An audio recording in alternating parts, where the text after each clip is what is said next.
આજે હું બનાવીશ ફરાળી પેટીસ। તો પેટીસ બનાવવા માટે બટેકા લીધા છે મેં, એમાં લીલા મરચાં ઉમેરીશું, લીલા ધાણા નાખીશું, ટોપરાનું છે, સિંગનો ભૂકો લીધો છે, લીંબુ પાણી અને રૂટિંગ મસાલા એડ કરીશું તેમાં। તો હવે આપણે લોવા બનાવ્યા છે અને આ તપકીના લોટમાં છે ને ઉપર લગાવ્યો છે અને હવે આપણે તેને તળીશું લોવાને।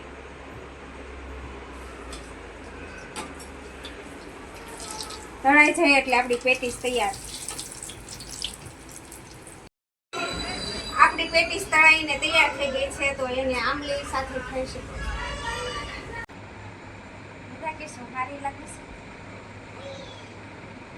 નથી લાગતી? સારી લાગે છે? નથી લાગતી?